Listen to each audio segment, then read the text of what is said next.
Hello and welcome to the Conceptual Polity classes.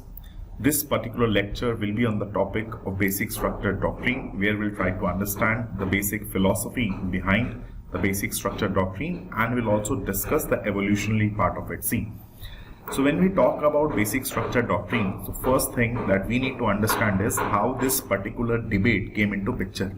To understand that, we have to talk about Article 13 and Article 368. So you understand 2-3 things before.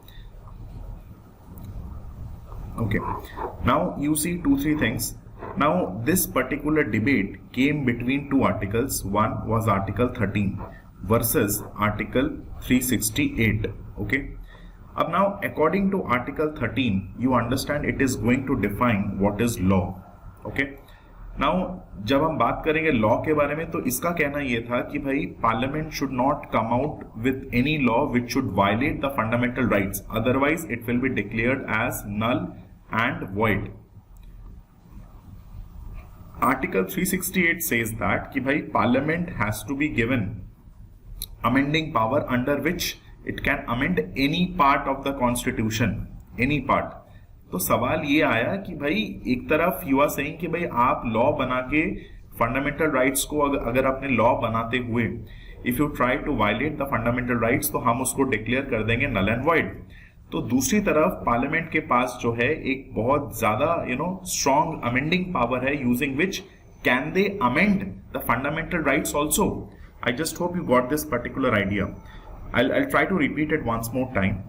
Article 13 बात करता है law के बारे में, जहां पर ये बताने की कोशिश करता है कि parliament if it tries to come out with any law which will violate the fundamental rights, उसको डिक्लेयर कर दिया जाएगा null and void. On the other hand, parliament under article 368 has got immense power to amend the constitution. Now the question is, can article 368 by taking the amending power itself can amend the constitution? So amend the constitution का मतलब कि भाई constitution के अंदर तो fundamental rights भी है, क्या उसको भी अमेंड कर देंगे, है ना? तो इसीलिए जो है ये बात, तो इस पे इसीलिए यहाँ पे 2-3 चीजें यहाँ पे बोला गया, क्या कि क्या ये जो लॉ है ना, और ये जो अमेंडमेंट है ना, यहाँ पे जो अमेंडमेंट है, तो क्या इसको हम लोग लॉ के अंदर कंसिडर करेंगे? क्योंकि अगर हम इसको लॉ के अंदर कंसिडर करेंगे तो कोई भी अमेंडमेंट जो कि फंडामेंटल राइट्स को वायलेट करने की कोशिश करेगा उसको नल एंड वॉइड डिक्लेयर कर देंगे. पर अगर हम ये बोलते हैं कि ये जो अमेंडमेंट है वो लॉ का हिस्सा नहीं है, that ways parliament can amend any part of the constitution. तो ये जो डिबेट जो चल रहा था ये ग्रे जोन पे चल रहा था. That is why matter went to the Supreme Court. तो सुप्रीम कोर्ट के जजमेंट्स देखते हैं how they are talking about. So before that let us understand what do mean by the basic structure. तो basic structure basically constitutional philosophy है, जो कि constitution में mention किया गया जो कोर वैल्यूज है उसको रिफ्लेक्ट करने की कोशिश करता है.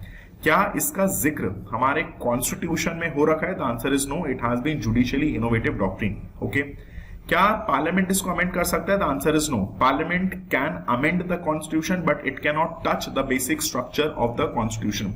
सेकेंड क्वेश्चन ये बनता है कि क्या बेसिक स्ट्रक्चर जैसे फिलॉसफी या कोर वैल्यूज वाली चीजों को क्या डिफाइन करा गया है? द आंसर इज नहीं. इसको हम लोगों ने डिफाइन भी नहीं करा गया है. So basically the idea over here is कि ये एक छोटे से बास्केट की तरह है, और over a period of time जैसे जैसे आपके केसेस होते चले जाएंगे तो ये जो है बेसिक स्ट्रक्चर के बास्केट को जो है ये बड़ा करता चला जाएगा. सो हमें जो चीज समझनी है वो यहाँ पे ये समझनी है कि ये जो बेसिक स्ट्रक्चर की जो फिलॉसफी है ना, इट्स एन एवोल्यूशनरी थिंग, कि मतलब इसको हम लोगों ने डिफाइन करके नहीं रखा हुआ है. ठीक है, उसके बाद हम बात करेंगे ये कुछ केसेस हैं जो कि बेसिक स्ट्रक्चर डॉक्ट्रिन के बारे में जो है बात करता है. तो ये जो केस का जो सिलसिला है वो आपका स्टार्ट होता है शंकरी प्रसाद केस ऑफ 1951 से. इसमें क्या बोला गया, यू सी, अब पहले के जो जजमेंट्स होंगे that will be based on textual pronouncement, कि मतलब अगर टेक्स्ट में लिखा हुआ है या कॉन्स्टिट्यूशन में लिखा हुआ है तो जैसा लिखा हुआ है तो will try to interpret like it. I mean जैसा लिखा हुआ है हम लोग उसको उसी तरीके से हम लोग बताएंगे. But over a period of time judiciary जो है इन टेक्स्ट का एक इंटरप्रिटेशन का रूट जो है वो उन्होंने ले लिया, जिसकी वजह से जो स्कोप ऑफ जजमेंट जो है वो काफी ज्यादा वाइड और तुम्हारे ब्रॉड हो गए हैं.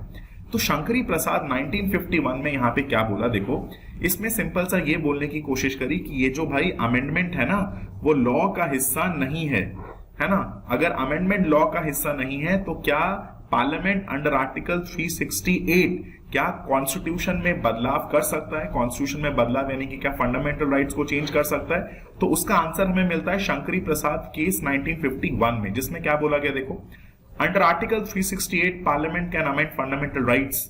Article 13 includes only ordinary law, not constitutional amendment. Amendments abridging fundamentals cannot be void. तो इसने इन्होंने बोल दिया कि भाई अमेंडमेंट जो है ना वो लॉ का हिस्सा नहीं है, इसलिए अगर पार्लियामेंट अगर चाहे तो भाई फंडामेंटल राइट्स को वायलेट करके अमेंडमेंट कर सकता है. अब 1967 में यहाँ पे हमें क्या देखने को मिलता है कि यहाँ पे जो चीजें होंगी वो थोड़ी सी अलग हो जाएगी. यहाँ पे ये बोल दिया जाएगा कि देखो जो अमेंडमेंट जो है ना वो लॉ का हिस्सा आपका है ना.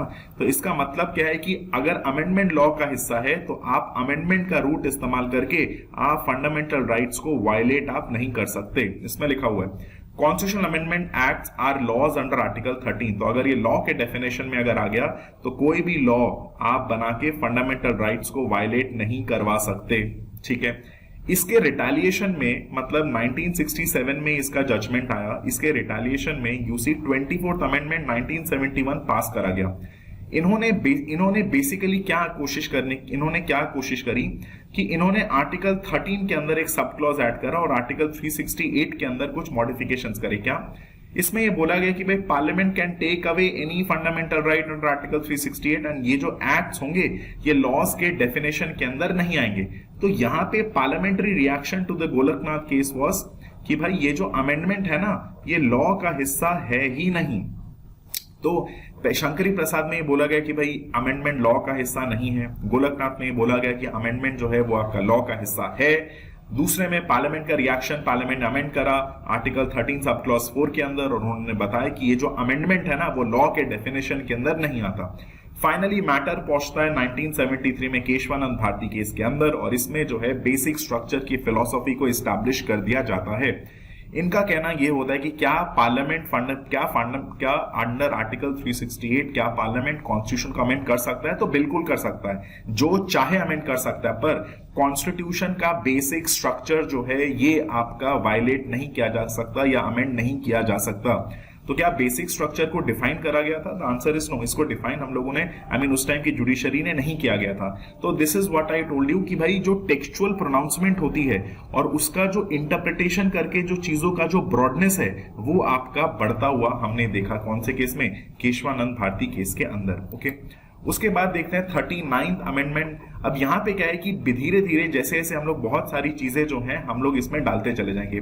अब जैसे बात आया कि आर्टिकल 316 से जो है हमें कॉन्सेप्ट निकल के आता है वो है जुडिशियल रिव्यू का, कि भाई जुडिशरी का जो उन केसेस के अंदर जहां पे फंडामेंटल राइट्स को वायलेट हो सकता है या हुआ है तो वहां पे जुडिशरी कैन इंटरवीन. तो यहां पे क्या है कि 39th अमेंडमेंट 1975 में देखो क्या हुआ. इसमें क्या बोला कि इलेक्शन जो हुए स्पीकर और तुम्हारे पीएम इनके इलेक्शन के जो डिस्प्यूट्स होंगे वो जुडिशरी के ज्यूरिसडिक्शन से बाहर रखे जाएंगे. ठीक है, उसके बाद देखो इंदिरा गांधी केस ऑफ 1975. इन्होंने क्या बोल दिया कि भाई ये जो अमेंडमेंट आपने करा है ना ये गलत है. ये जो election dispute of PM and the speaker of Lok Sabha जो अपने कोर्ट के ज्यूरिसडिक्शन से बाहर करके रखा ये गलत है. क्यों? क्योंकि judicial review is a part of basic structure doctrine. तो इन्होंने जुडिशियल, तो हमें समझ में आया कि बेसिक स्ट्रक्चर अपने आप में कॉन्स्टिट्यूशन का कोर फिलॉसफी है. और उसके बाद हमने क्या करा कि जुडिशियल रिव्यू को जो है बेसिक स्ट्रक्चर के अंदर हमने डाल दिया. फिर देखो फिर 42nd अमेंडमेंट 1976 होता है. उसमें जो है पार्लियामेंट अंडर आर्टिकल 360 अपने आप को एब्सोल्यूट पावर देने की कोशिश करती है और इस एब्सोल्यूट पावर के अंदर यह बोल दिया जाता है कि भाई there will be no limitation on the constituent power of parliament and no amendment can be question in part of in court can be question in court. तो सिंपल सा यहाँ पे फंडा यहाँ पे यही है कि आर्टिकल 368 के तहत पार्लियामेंट जो है अपने आप को एब्सोल्यूट पावर दे देती है. फिर यही चीज मिनरेवा मिल केस में जाता है. मिनरेवा किल केस के अंदर इस चीज को इनवैलिडेट कर दिया जाता है कि भाई ये एब्सोल्यूट पावर आपके पास कहां से आ गई. तो कहीं ना कहीं हमें अगर ये चीज समझ में आए कि इस एब्सोल्यूट पावर को कंटेन करने के लिए we have something called as judiciary और जुडिशरी के पास जो टूल है वो है आपका जुडिशियल रिव्यू. तो मिनरेवा मिल केस के अंदर भी इस चीज को बोल दिया गया judicial review is a part of basic structure doctrine. ठीक है ना. ओके, फिर दूसरी चीज यहां पे देखोगे वामन राव केस ऑफ 1981 में क्या बोला. इसमें ये बोला कि कौन कौन से केसेस के अंदर आपके जुडिशियल रिव्यू आपके लगेगा। तो ये माना गया कि अप्रैल 24, 1973 के बाद जितने भी आपके अमेंडमेंट्स हुए हैं उनके ऊपर आपकी जुडिशियल रिव्यू का कॉन्सेप्ट जो है वो आपको देखने को मिलेगा। ठीक है, दूसरी चीज यहाँ पे L Chandra Kumar versus union of India, यहां पे क्या बोल दिया कि it रीआइटरेटेड that independence of judiciary is an integral part of the basic structure. अब अगर हम बात करेंगे डीपीएसपीस के अंदर, है ना, तो हमें यहाँ पे चीज बोला है कि भाई यहाँ पे जो है आपको there will be no interference, किसके बीच में, जुडिशरी और आपके एग्जीक्यूटिव के बीच में। तो भाई ऐसा कोई भी कानून या ऐसा कोई भी लॉ जिसमें कि executive will try to get into the domain of judiciary, उसको माना जाएगा कि भाई आपने इंडिपेंडेंस ऑफ जुडिशरी के साथ छेड़खानी करी है, विच इज कि भाई violation of the independence of the judiciary, जो कि अपने आप में बेसिक स्ट्रक्चर का हिस्सा है। उसके बाद यहाँ पे देखो आईआर कोलियो केस के अंदर क्या बोला गया, ये केस आपका आया 2007 के अंदर। इसमें जो है 9 शेड्यूल का कॉन्सेप्ट लाया गया था सरकार के द्वारा कि इसमें हम उन प्रोविजंस को डालने की कोशिश करेंगे कि जिनमें जो है सुप्रीम को या जिसमें जो जुडिशरी का जुरिस्डिक्शन ना हो। तो 2007 आईआर कोलियो केस के अंदर ये बोल दिया गया कि भाई आप लोगों ने जो ये जो जुडिशियल ब्लैंकेट नाम की जो चिड़िया आपने बनाई है जिसके अंदर जुडिशरी कैन नॉट मूव, तो इसके अंदर भी जुडिशियल रिव्यू होगा अगर इन्होंने basic structure of the constitution को वायलेट करने की कोशिश करी। और लास्ट में 2017 में हमें यहां पे देखने को मिलता है क्या कि भाई जो राइट टू प्राइवेसी आया था पुट्टास्वामी केस के अंदर, उसको भी हमने बना दिया क्या, फंडामेंटल राइट। और यही फंडामेंटल राइट जो है अपने आप में basic structure of the constitution का हिस्सा है। So this is how the basic structure of the constitution got evolved over the years. Next हम बात करेंगे कि भाई कौन कौन सी चीजें जो है बेसिक स्ट्रक्चर का एलिमेंट हमारा बन जाता है। अब जैसे कि मैंने आपसे कहा कि 1973 के अंदर, है ना, ये basic structure will come out as a basket, एक बास्केट की तरह ये आएगा। और धीरे धीरे आप देखोगे कि इस बास्केट का जो नेचर होगा वो बैलून की तरह है, आप चीजों को डालते चले जाओगे और इस बास्केट का जो स्कोप है वो आपका और ज्यादा ब्रॉड होता चला जाएगा। तो पहले हमने बेसिक स्ट्रक्चर की फिलॉसफी लेकर आई, उसके बाद हम लोगों ने बोल दिया कि भाई judicial review is a part of basic structure, फिर हम लोगों ने कहा independence of judiciary is a part of basic structure. तो ये जो फिलॉसफी है over a period of time इसने इवॉल्व करा है। जैसे कि separation of power between legislature, executive and judiciary, ये अपने आप में बेसिक स्ट्रक्चर का हिस्सा है। उसके बाद power of the high court, ये अपने आप में बेसिक स्ट्रक्चर का हिस्सा है। तो अगर पार्लियामेंट ने हाई कोर्ट की पावर के साथ खिलवाड़ करने की कोशिश करी तो उसको मान लिया जाएगा कि भाई वो बेसिक स्ट्रक्चर के साथ खिलवाड़ कर रहे हैं। और इसीलिए ऐसे प्रोविजन जहां पे जुडिशरी की पावर्स कम होती जाएंगी या पार्लियामेंट लॉ बना के कम करने की कोशिश करेंगी, उसको नल एंड वॉइड डिक्लेयर कर दिया जाएगा। जो कॉन्स्टिट्यूशन का जो फेडरल कैरेक्टर है ना, फेडरल कैरेक्टर का मतलब कि भाई एक उस टाइप का ढांचा जिसमें you will have a state और you will have a centre. Principle of equality जो हमें आर्टिकल कौन से मिलता है, आर्टिकल 14 से हमें देखने को मिलता है। Freedom of dignity of the individual, फिर power of Supreme Court under article 32, 136, 141, 142। 142 के अंदर जो है सुप्रीम कोर्ट अपने आप को वो पावर देती है जिसके अंदर वो क्या करेगी, कंप्लीट जस्टिस करेगी, है ना, जिसके तहत जो है they can take the role of judicial activism, judicial overreach, है ना, ये कॉन्सेप्ट हमें देखने को मिलता है। Limited power of the parliament to amend the constitution, क्यों, क्योंकि भाई हमने तो ये कौन कौन सी चीजें जो है पार्लियामेंट की पावर को लिमिट करता है। तो सबसे पहला फंडामेंटल राइट्स, है ना, दूसरा हमारा कॉन्स्टिट्यूशन, तीसरा हमारे पास है जुडिशियल रिव्यू। तो ये कुछ चीजें हैं जो कि पार्लियामेंट की जो पावर है अमेंडिंग पावर अंडर आर्टिकल 368 उसको कम करने की कोशिश करती है। Second is secular character of the constitution, rule of law, जो कि अगेन हमें देखने को मिलता है आर्टिकल 14 एवी डाइसी के कॉन्सेप्ट से। सुप्रीमेसी ऑफ द कॉन्स्टिट्यूशन, तो ये भी कहीं ना कहीं पार्लियामेंट की जो अनलिमिटेड पावर है उसको लिमिट करने की कोशिश करती है। फिर sovereign democratic republic nature of the Indian polity, effective access to the justice, welfare state का concept, parliamentary system, free and fair elections, balance between fundamental rights and directive principles. तो ये कौन से केस से स्टैब्लिश होता, मिनरेवा mill case से जो है ये बोला गया था कि ना तो फंडामेंटल राइट्स प्रायोरिटी में रखे जाएंगे ना तो डीपीएसपीस में रखे जाएंगे। तो दोनों को बैलेंस करने की कोशिश जो है हमें यहाँ पे देखने को मिलती है। ठीक है। Next is unity and integrity of the nation, कि भाई देश की अखंडता जो है वो बहुत जरूरी है।